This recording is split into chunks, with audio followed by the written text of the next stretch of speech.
right? So Moses led the people through the wilderness, across the Red Sea. Joshua is going to lead the people across the Jordan River into the Promised Land. So we're going to see similar thoughts as we go along in this story, but we're going to also see God displaying his power to a new generation, right? It's been 40 years since they've wandered in the wilderness. And we're going to see that God keeps his promises to be with his people, and he never fails to keep his promises. But this is like a change in leadership. So tell me real quick, who here has had a good boss? Has currently a good boss? Yeah. What makes them a good boss? Chris? It's Jesus. Yeah, I know. Good job. So it's a Sunday school answer.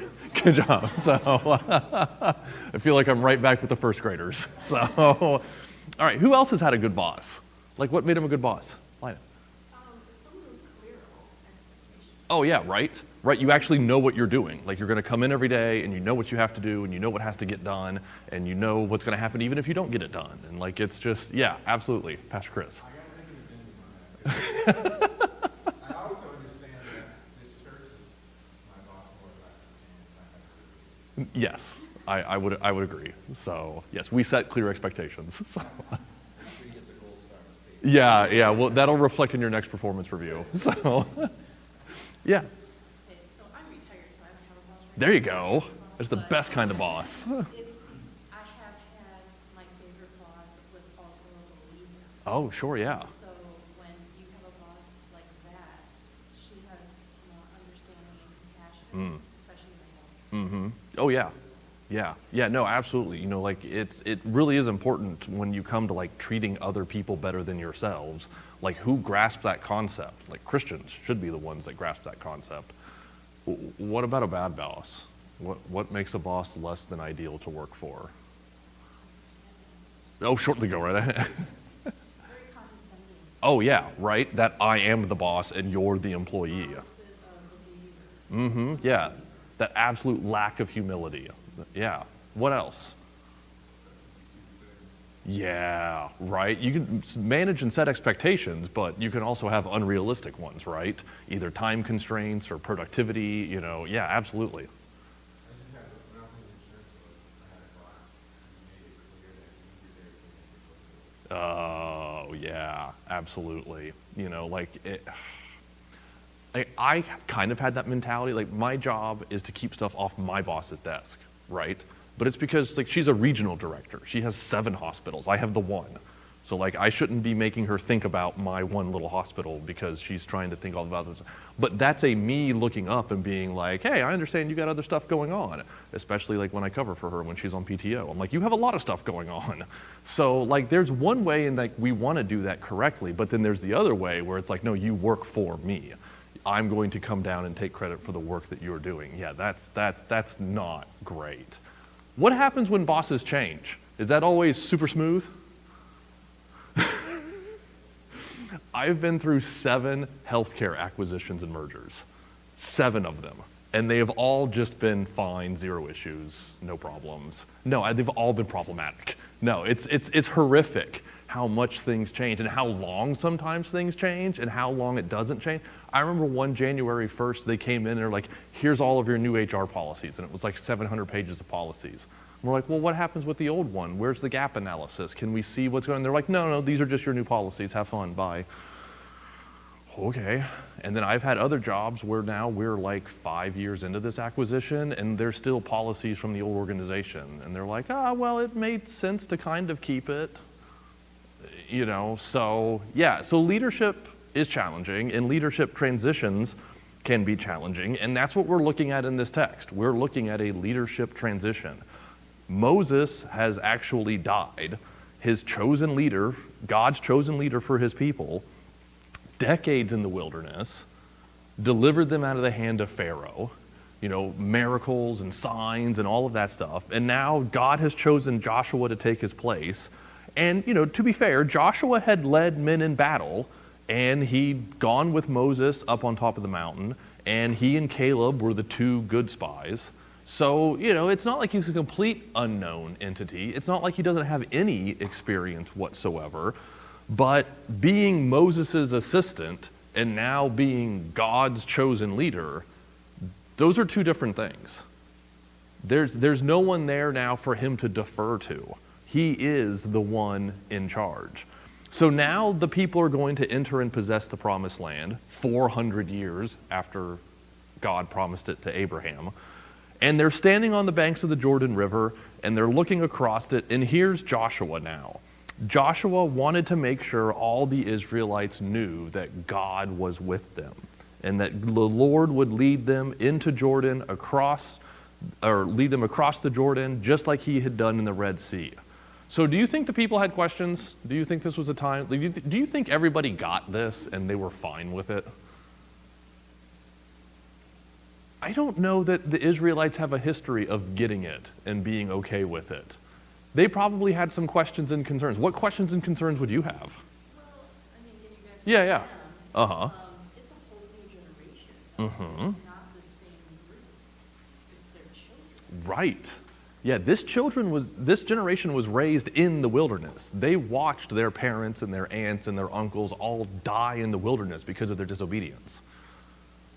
So that maybe has some effect on what they're thinking and feeling and their understanding of it, but they also don't have all of the context of being called out of Egypt. They don't have all the context of why they were wandering in the wilderness. I mean, sure, they were aware of it, but they weren't the ones that grumbled about not having food or the right kind of food. So because they've been just wandering in the wilderness for 40 years or whatever, however old this generation is, and they've had God there the whole time. Yeah. They probably, it's possible they think that wherever, and you know, we see that as such a unique circumstance, but they would just be so normalized with it, they probably think they're going into a land where there's a God of fire, you know, a pillar of fire over their land, like over all the lands, you know? But they don't realize how big God is. Maybe Yeah. compared to the gods of those other nations. Yeah, we're going to talk about God's presence a lot in this lesson because, God very physically present with them in the wilderness, right? Pillar of fire, pillar of smoke, the tabernacle. Like, again, they grasped God's presence as the camp moved around. But now they're getting ready to go into all of the land. So how does God be present with all the tribes as they scatter throughout the land? So we'll get into that more as the lesson. Actually, we won't, because you're teaching the discipleship series. So we won't understand more about how they deal with that and grapple with that. But we'll start that conversation today about how we can know that God's presence is there.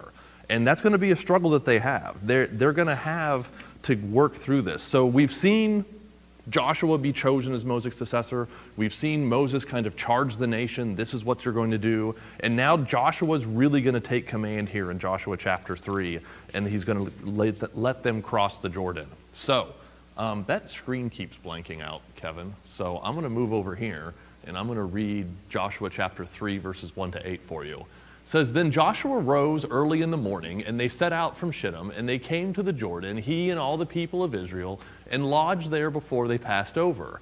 And at the end of 3 days, the officers went through the camp and commanded the people, As soon as you see the ark of the covenant of the Lord your God being carried by the Levitical priests, then you shall set out from your place and follow it. Yet there shall be a distance between you and it, about 2,000 cubits in length. Do not come near it, in order that you may know the way that you shall go, for you have not passed this way before. And Joshua said to the people, Consecrate yourselves, for tomorrow the Lord will do wonders among you. And Joshua said to the priests, Take up the ark of the covenant, and pass on before the people. So they took up the ark of the covenant and went before the people. And the Lord said to Joshua, Today I will begin to exalt you in the sight of all Israel, that they may know that as I was with Moses, so I will be with you. And as for you, command the priests who bear the ark of the covenant, when you come to the brink of the waters of the Jordan, you shall stand still in the Jordan. I don't understand, actually I do get it, and I need you guys to help me understand it better. Why all of these stories start with early in the morning. Like all these miraculous things that God does, all of this wonderful presence of God always starts with first thing in the morning. I am not and never have been a morning person. I mean, my dad told me when I had kids, you'll get used to it. And I'm like, no, I haven't. CT's 12, and I'm still not over this whole thing. But the point is that people of God can't wait to get started on the journey of God. And I think I understand that, right? because that's where we really want to be in our lives. Joshua gets up early because Israel is standing there on the edge of the promised land. 40 years of wandering, years of slavery in Egypt is all culminating right here, right now, as they stand on the banks of the Jordan River. Yet they're waiting because there's still a river between them and there. And there's no bridge, and there's no ford, and there's not an opportunity here for them to just walk across. And yet the Lord has described exactly what's going to happen. His ark of his covenant, okay, the symbol of God's presence among his people, of something physical, something tangible that the Israelites could understand as the presence of God, is going to go before them. So this is one of the great promises, is that God will be with us always. Jesus' parting words to his disciples were, God, I will be with you always, even to the end of the age. So wherever we are, physically, emotionally, spiritually, God is there. Even in our sin, even when we're far from everyone else, even when we feel that we're far from God, God is there. We can't hide. There's no secret places from him. He's big enough to fill the heavens and the earth and all the heavens. And he's big enough to be with every single one of us at every single point in time in our lives. And so as anxious as these people might have been, they still have the presence of God there among them. And so do you and I. So let me ask you, how can we find hope in God's presence in all the little moments of our lives? Like, we categorically understand this, but how can we understand it when we're in the middle of whatever we're in, good or bad?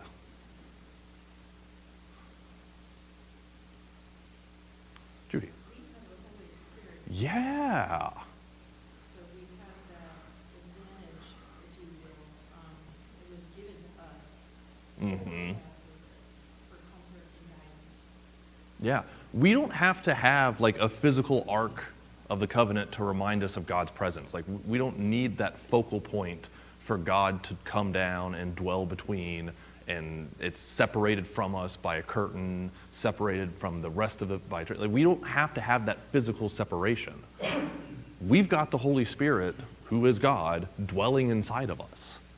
So when we think about God's presence, we don't have to think about entering into this inner sanctum, this holy of holies inside of the tabernacle. We experience God's presence every moment of every day. So there is no separation for us with God's presence. What else? James. I feel, as a funeral director, I feel blessed that I'm around death so much, because it really keeps me in perspective of how short our lives are. Yeah. And having that perspective and being constantly reminded of it, it really keeps my mind on what's after our lives. Mm-hmm. And what life is about.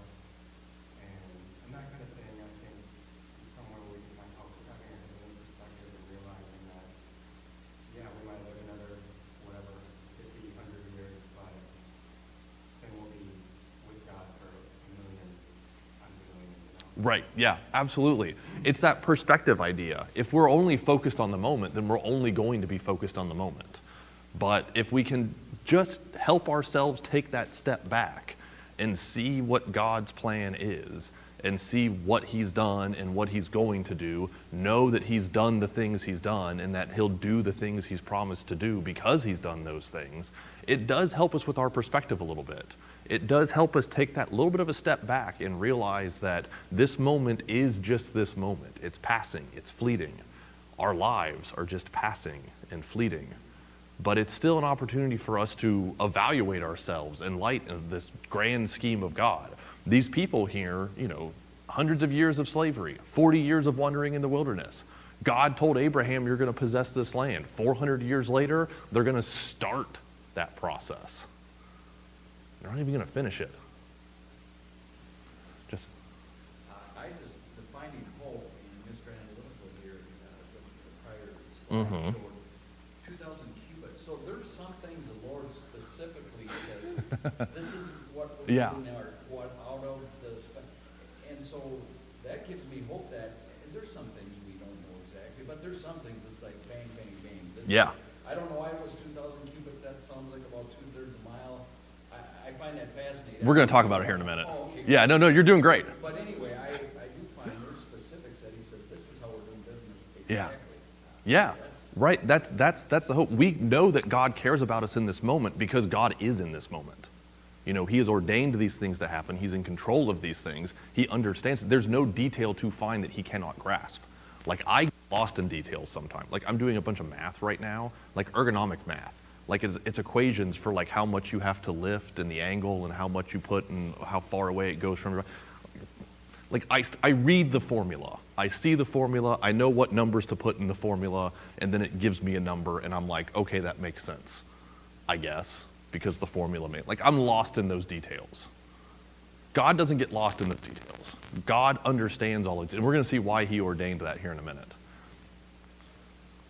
So, just as He had always been, God's going to be with His people on this new adventure. He's going to go before them, preparing and leading the way. So when the Ark of the Covenant moves, the people will move with it, but yet that Ark is going to be even in the middle of a river. One of the reasons people have to stay 2,000 cubits away from it, because it's going to go in the middle of the river, and even more than that, it's going out there so that they could see it. They have to recognize that this is God's leading. Keeping this far away from the Ark of the Covenant is so that they could see what God was doing. If they were all crowded around it, you'd blind everyone's view to it. Only the people in the front could see. But this distance allows everybody to see where God is leading them and the work that He's going to do. We're supposed to be following God, not getting ahead of God. Is this kind of like an analogy when Yeshua stood in the boat and Oh. preached to the people? So that people, I mean, I think like mechanically it makes sense, right? He got in the boat because he told the crowd couldn't see him. So he goes out and he talks, and then maybe God is like a God of order and sense, and like maybe God is in charge of these things, and He's setting us good examples. That's an interesting thought. So Israel had all the reason in the world to trust in what God had said and done up to this point because of all the things that God had done. We can take all of our doubts and fears and insecurities and anxiety to God and find that same kind of peace in His presence. We're supposed to follow Jesus wherever He goes, Revelation 14:14, if you remember that. Even if we feel unready or unqualified, even if we have doubt. But that doesn't disqualify us from following. In fact, it should help us follow even better because we know that God now is more strong than our weakness or in our ability. God is with us then, so that's great. I can be inadequate because it's not me doing it. I mean, that's the name Emmanuel, right? God is with us. So if this is who we're following, this ever-present God, then we should find grace and mercy in Him. So how can that then calm our hearts and help us move in obedience? Does it? Or is it just head knowledge? Yeah, Lisa. Yeah.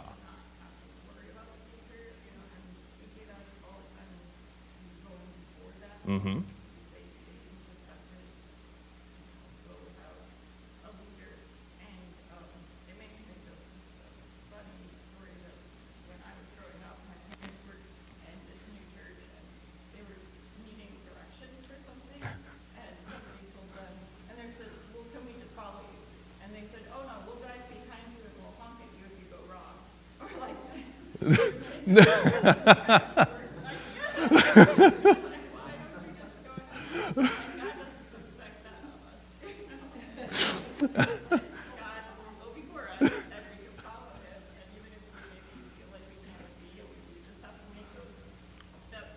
Yeah.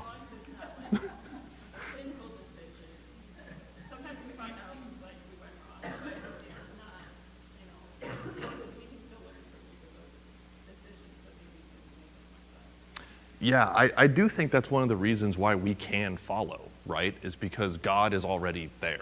He's already going there. He's already been there. He's already decided what's going to happen when it is there. So for me to follow should be comforting because God knows already. You know, it's not me driving behind and being like, now what? I'd completely forgotten about that story. I've heard your mom tell it. It's hilarious. No, they were on deputation. That was probably rural Pennsylvania or New York. Yeah, oh man. You guys have adopted them all, right? Oh, I mean, well, so when we were very first married, like we would print off the MapQuest directions and like have them in the car. And we were just having that conversation the other day. It's like, you know, we would just wing it. Like we'd look at the directions, we'd understand it, and we'd just go, well, now I just pull my phone out and I'm like, I missed that turn. I got to go back and do it. But yeah, no, a little bit less adventure in the world today. Okay, so I don't know if you remember this, Pastor, but one time you mentioned something in a sermon. This is, you know, I'm glad that I was listening. And I caught this. If God commands it, Yeah. then He will make a way. Hmm. Okay, so in Joshua 1:9, have I not commanded you? Be strong and of good courage. Do not be terrified or dismayed, for the Lord your God is with you wherever you go. It's a command. Mm-hmm. Do you remember that? So, yeah, I mean, that's the thing. Like, God wouldn't ask, He's not going to set an unreasonable expectation of us. God is setting these expectations of us because He's the same one that empowers us to do it. And I think our part is to trust it. Yeah. Yeah, absolutely. And we're going to see that in this next passage when we get into the rest of this chapter, is that, yeah, God's going before them to do this thing. God has commanded them to take the land, but yet who is actually going to give them the land? Well, it's God. So, any other hope? Any other calming of our hearts that we find in this passage? All right, so let's look at that then.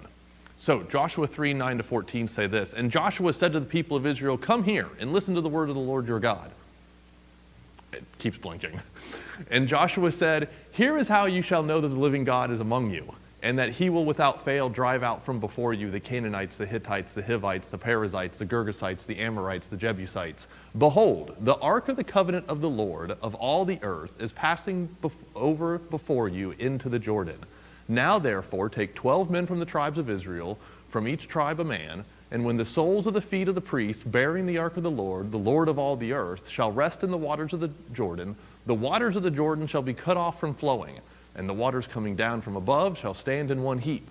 And so when the people set out from their tents to pass over the Jordan, with the priests bearing the ark of the covenant before the people. So every leader does one thing for his people that makes a difference. Every godly leader should call his people to listen to the Lord. Our God speaks, and He wants us to find our comfort and direction through His word. So here on the edge of the Jordan River, Joshua rallies the Israelites by giving them the word of the Lord. That same word that we heard back in chapter 1. Know that the living God is among you. This is the truth central to all of the Israelites' life at the time. This is the truth central to all of our lives today. The problem that we have is that we fail to live in light of it. We might know it, but we don't always see it. God knows that our greatest need is not to conquer an enemy or take over the land, not for us to do today, but to know that we should experience His presence.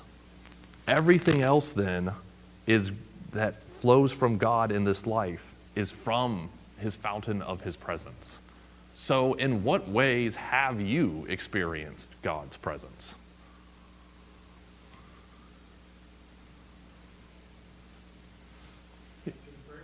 Yeah, right? I mean, we come together once a week as a congregation to pray for people, to pray for others, to pray for our church. We go, man, I just had this sheet right here. I just threw it away. We go through this whole prayer sheet, and why do we do that? So that we can lift these prayers up to God, because we know God's capable and He's the one that's going to be able to take care of it. And then we come back and we see that, yeah, God has in fact done those things.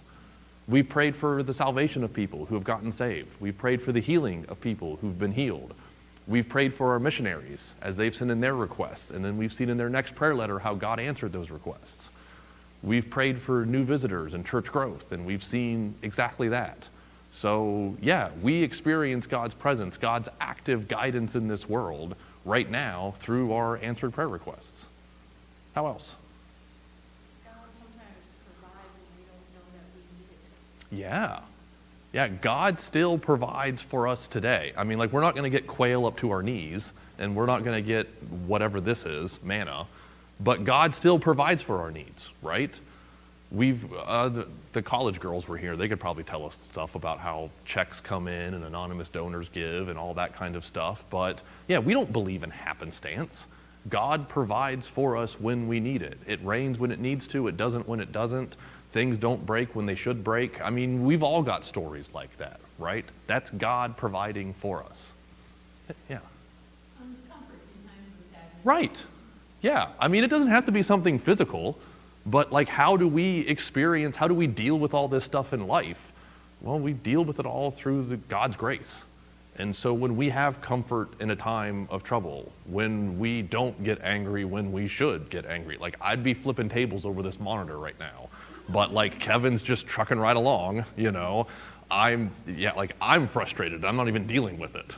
But like, you know, God's peace in our life, like, that's his presence. That's him comforting us. That's him guiding us. When we rejoice in the things that God has done, we rejoice because God did a thing, and we get to tell other people about it. Not because I'm so great or so awesome or so capable, but that God chose to use me. To kind of expound on that, there are moments when, maybe it's a moment of fear or uncertainty that he just reveals something or allows something to happen. Like, I remember when I was being diagnosed, and I had never done an MRI before in my life, and I'm not claustrophobic or anything, but I did not expect, I am somewhat prone to motion sickness, and going back. Oh, the slide. It was like, I went into this machine and I'm like, oh my goodness, I cannot be sick. And they asked me what music you want to listen to, and I asked for some praise for a certain, it's called City of Light. Yeah. And they had that on, but in that moment when I got in there, a completely different song came on. That was a song that I sang with my family 25, 30 years Oh. ago. And it was called Surely the Presence of the Lord is in this place. Oh, yeah. Peace just came through me, because I was praying, of course. And I know that he gives me Yeah. what I need to calm me and get me through it. Yeah. There are, just things like that he does. But, yeah. Yeah, absolutely. You know, when we talk about God's presence in our lives, that type of emotional understanding is God's presence. You know, is God going to part the river in front of us? Is God going to come down in a pillar of fire and smoke? Probably not in this dispensation. But we experience God every opportunity because of the Holy Spirit inside of us, understanding those circumstances. That's the presence of God in our life. Being comforted by those circumstances, even when we shouldn't be. That's the Holy Spirit in our lives ministering to us. That's God's presence. So let's answer a question that might come out of this text, because this is all good and positive stuff. But if you're aware of this text, then one of the questions you might have heard about this is, hey, what about this whole Canaanite genocide? Because let's look at all those tribes back there, and they're saying that you're supposed to drive out from before you all of these people. So let's answer that question first. Is this a genocide? I mean, it's ethnic cleansing, right? Here's all these tribes, and this other tribe's going to come in and drive them out. I mean, how do we answer that question to a world that, like, kind of thinks about this stuff? Do we have a good answer? Pastor Chris, you're nodding your head. What's the answer? Go ahead, James. Doesn't that imply that they can leave, though? Yeah, it certainly does imply that there's an opportunity for them to leave. But I feel like there's other passages that are more like, Yeah, the passages that say things like they left no survivor and the Israelites utterly destroyed them. So, yeah, kinda sounds like a genocide. Well, I guess we have to remember, too, that God raised up the Jewish people for the purpose of this coming through. So this had to be a protected mind. Yeah, you're like 1 point ahead of me. Oh, I'm sorry. No, you're great. Awesome. Thank you for helping. But Purim is coming. Uh-huh. Yeah, exactly. Yeah. Yeah, God protects his people. Kevin. God has basically told Abraham that this is going to happen. Like, you're going to go in and, dwell in this land, but, I'm not giving you the entire thing yet because the iniquity of these people is not yet full. Yep. I mean, it's a divine judgment for their wickedness. That's the next point, so great job, both of you, thank you. What about believing Canaanites? The entire Gibeonite tribe submits to Israel and their God. What about somebody like Rahab? So when we think about genocide, we think about like what? Yugoslavia, probably. That's the most common one that we think about, Slobodan Milosevic and everything that he did there. Like that was purposeful ethnic cleansing based on ethnic history, religious preference, and geography. Just, this is our land, not yours, you don't belong here, we're gonna murder you for it. There was no opportunity to convert. There was no opportunity for repentance. And yet God is telling them that, yes, this is your land to possess, but yet they're still going to see people who believe in that. Genesis 15:16, the iniquity of the Amorites is not yet full. God realized through Israel his judgment on these people. God had planned this judgment on these people, and he told Abraham that it was going to happen one day. This isn't Israel versus Canaan. Would somebody read Joshua 5:13 and 14 for me real quick, since we're not going to actually talk about it in Sunday school?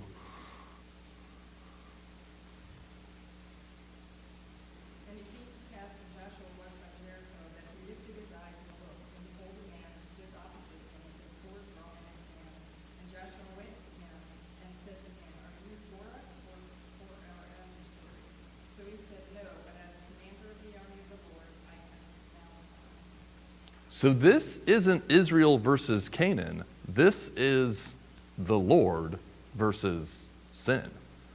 Joshua understood this as a military conquest, right? He'd already fought militarily under Moses. He was a spy in the land originally as well. Joshua probably got this like, okay, I've got men, they've got men, we've got spears, they've got spears, we're gonna go do this thing. So when the angel of the Lord shows up, or when the commander of the Lord's army shows up, his question is, are you for us or against us? And he's quick to be corrected that no, actually, I'm here for God's purposes, not your purposes. So this question really then becomes a question of, is God trustworthy?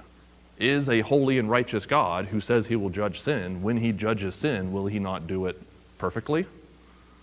So can we trust more about God through this text? Does this incline us to trust God anymore, or does this incline us to question God's motives more? I would suggest trust. Yeah. Because also, too, you know for a fact that when Joshua fell on his face and worshipped him, Yes. it was an indication of who he was looking at. Yeah, I didn't slide that next verse in there. And that is the next verse, is Joshua does fall down and worship and under. He understands, he gets it. And that's similar to the burning bush. Mm-hmm. Yeah, Moses fell down, worship. He understood now that he was in the presence of something more perfect than himself. This is holy ground. Take your sandals off. I'm the captain of the Lord's army.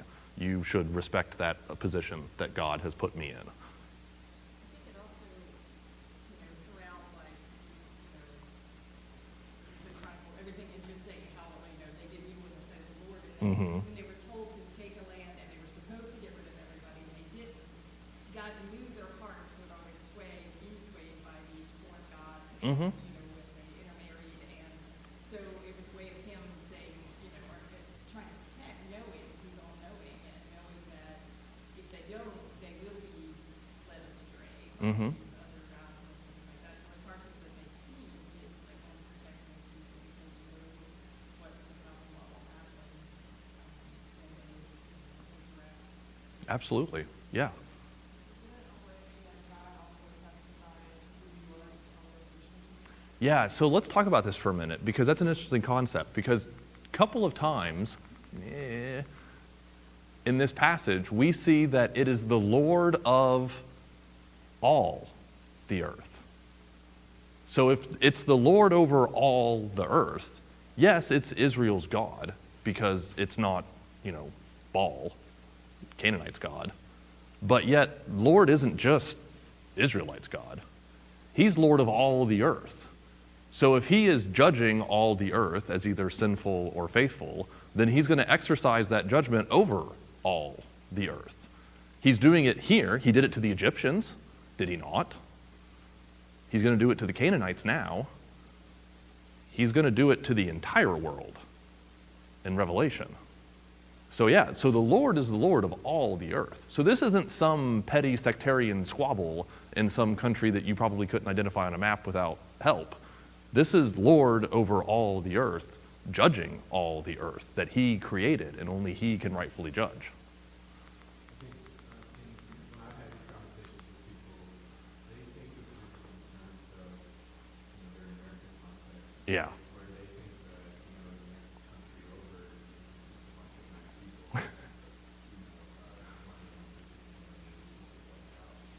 but the religious component of that, and God being God of all nations, superior to all the other gods, the cultural norm in the worship of those regional deities was horrendous, with vile things happening from top to bottom. And so, would we as, even your atheists of America, be okay with a country that religiously sacrifices its citizens? And, really, I think, you talk about abortion now, but anyway, after they're born, those people would not approve of that, And that is that sort of a society even redeemable? Mm-hmm. What do you do with that sort of society if you have power? Yeah, and I think that's an interesting question, because when we see God's motives get questioned, so let's turn that question around. That was Jonah's question, right? This is an irredeemable society. I'm not going to go preach the gospel to them. Why would I do that? Well, why? Because God had decided that these people were going to repent, and he needed a messenger to go. And so even the single most half-hearted gospel presentation that there has ever been, yet 40 days and Nineveh will be overturned, the entire city repented. Now granted, it was probably just that generation, because Nineveh fell back into depravity. But again, who are we then to question God's motive? God said, preach the gospel to these people because they're going to repent. God says, go in and judge these people because I've already judged them. So when we're trusting in God, we're trusting in the perfect judge, not whatever my political opinion or persuasion is at the time. I was thinking about that. Yeah. No, you're happy to say, yeah. But now that you brought it up, the Ninevites were more in tune to the fish thing than Jonah was even aware, probably. Because fish god was one of their gods. Right. So here's this messenger from one of their, So even Jonah's, yeah, right. He was looking at it as trying to run away from God. The Ninevites looked at it, it's like, oh, God sent you to us. Like it actually helped it. The other super important thing about all of this is understanding the covenant of Moses Yeah. and national statistics involved. So this is in no way prescriptive of church. 100%. Right. This is not a one-to-one model for us to follow in our gospel witness into the world. Christians in the church Yeah. rightly be accused of seeking out insight. Yeah, we're supposed to live peaceably as best we can with all people, so that includes not murdering them.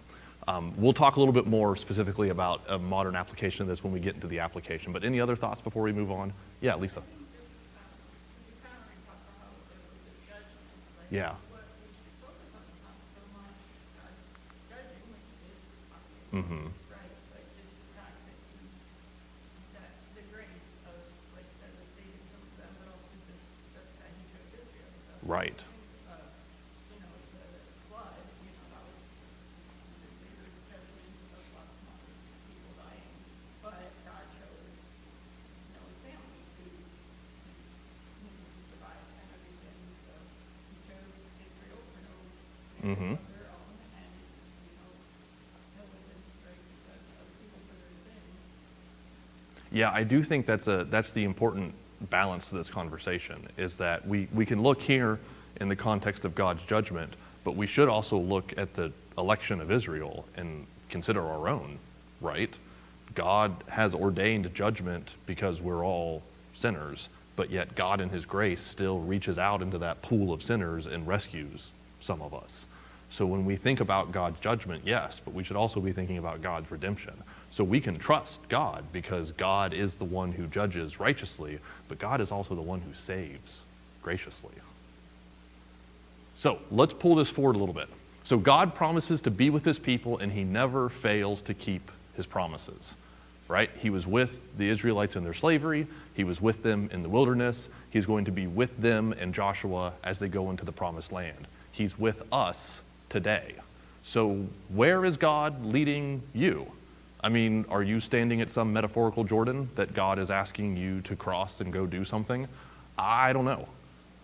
This might just be your day-to-day life. It just might be that you have to get up tomorrow morning and go to work. But consider for a moment, where might God be leading you? Where do you need him to go before you?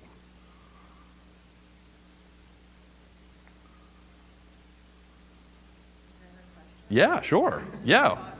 I mean, you can sit there and think about it. That's great. But yeah, if somebody wants to be bold enough to share. I mean, like I work a secular job. I'm going into work on Monday morning. You know, I'm going to have conversations with unsaved people. Part of my testimony Yeah. is even right after I was saved, I was led to teach, and like 2 days after that, I get a phone call saying, this is from my son's wife's mother, so my son's mother-in-law, and she asked me, would you ever consider doing Bible study? Out of the blue. And this is right after I got the indication that I should be teaching Bible study in my home. I was like, okay, I Yeah, learned there you how go. to Uh-huh, share. sure. But not really knowing what to do. Yeah. But, you know, and this is back in 2011, and I'm still doing it. And Mm. our group has grown to the point where who's in church?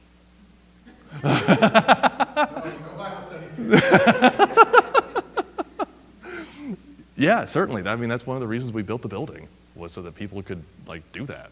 I mean, if there's fewer and fewer people here that remember the old building, but there was not a lot of room in the old building, and the room that was there was awkward. So no, we built this big building to be able to do stuff like that. Yeah. All right.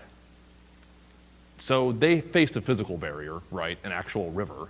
So are there barriers that we experience when we're looking for God's presence in our life? How do we overcome such barriers, physically or spiritually? Help me, because like I need this answer too. I think some of our barriers are ourselves. Yeah, right? It's like, can I do this? And thinking you have to do it by yourself, but you don't have to do it by yourself.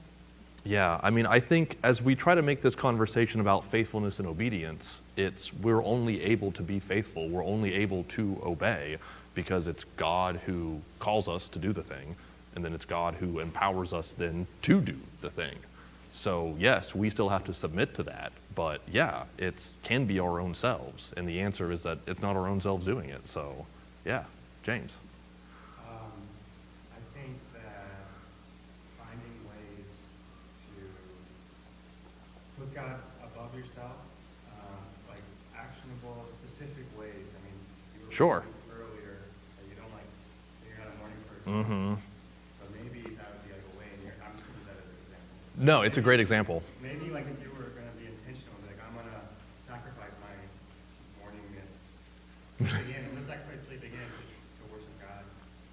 That, I think those types of things, whether it Mhm. might be, maybe you're, watching too much TV or whatever it is, and you're saying, I'm gonna cut that out so that I can, something I love, Mm-hmm. so I can put God first, because I shouldn't be loving the world, I should be loving God more than anything. And I think being intentional and taking action in those types of ways are how I've always experienced God's presence, is by Yeah. really sacrificing something meaningful to me, put Him above it. So I did buy Spurgeon's Morning and Evening because it's like, it says it right there. It's morning and evening. So that is my small degree of intentionality.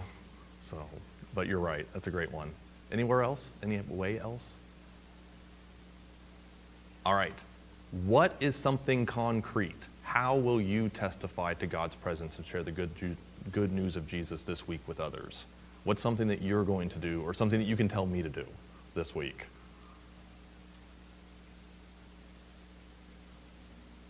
I just think that the times that we live in, we should pray for boldness Sure. and be bold in our testimony of the gospel. Because I think people are scared these days. Yeah. I mean, we can speak boldly because we have answers, right? The world is a mess, okay? Who has answers to those questions? Congress? I submit that they do not.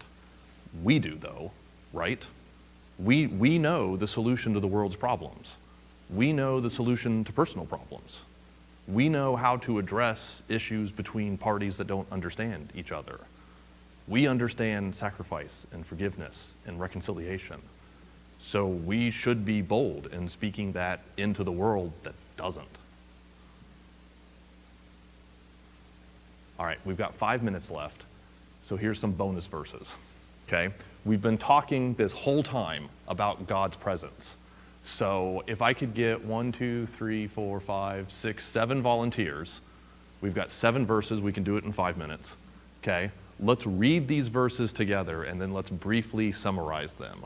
So we'll do it popcorn style, so whoever gets to 1 Kings first, read it. After they read it, whoever gets to Acts can read Acts. So if we could just start working our way, like I said, 5 minutes, 7 verses. We're just going to read these verses together and then briefly summarize it at the end. So is someone in 1 Kings 8:27?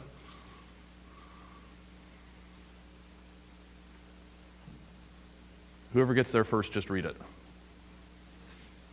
I mean, we could do like the actual sword drill where we put it above and we stand up. We could, but But will God, if you dwell on the earth, behold, heaven and the highest heaven cannot contain you.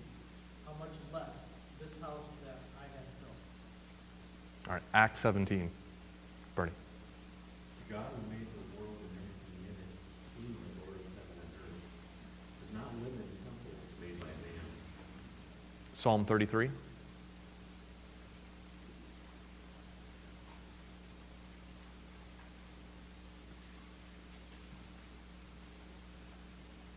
From where he sits enthroned, he looks out on all the inhabitants of the earth. What about 139?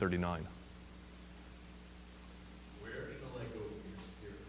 Or where shall I flee from your presence? If I ascend to heaven, you are there. If I make my bed in Sheol, you are there. If I take the wings of the morning and dwell in the uttermost parts of the sea, even there your hand shall lead me, and your right hand shall hold me. Isaiah 57. For thus says the one who is high and lifted up, who inhabits eternity, whose name is holy.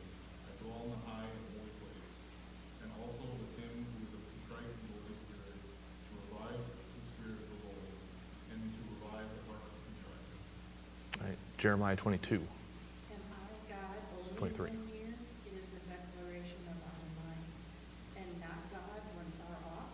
Can anyone hide himself in places so secret that I will not see him? Do I not fill heaven and earth? It is a declaration of our mind. All right, and then Matthew 18:20.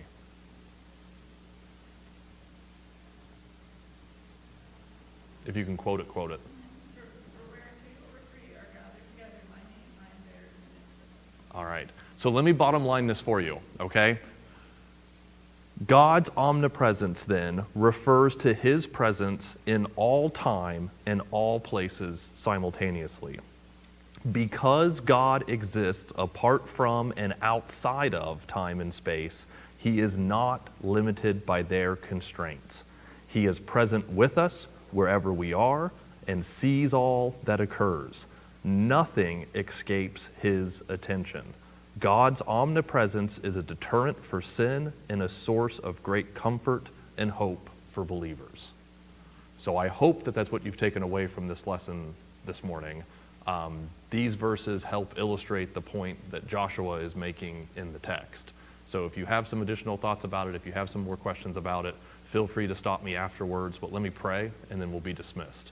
Gracious God, thank you for this opportunity to look at this text and to see this glorious truth about yourself, that no matter where we go or when we go there, that you are there and have gone before us. Thank you, Lord, that you've prepared this path before us, that you have ordained all these things that are to happen, and then you orchestrate the events to make them happen. Thank you that we can trust in you to do that in a way that is right and just and perfect and holy. And even when we would struggle to understand why it would be done, we really shouldn't, because we should really be trying to understand that it's you who are doing it for your glory, and we should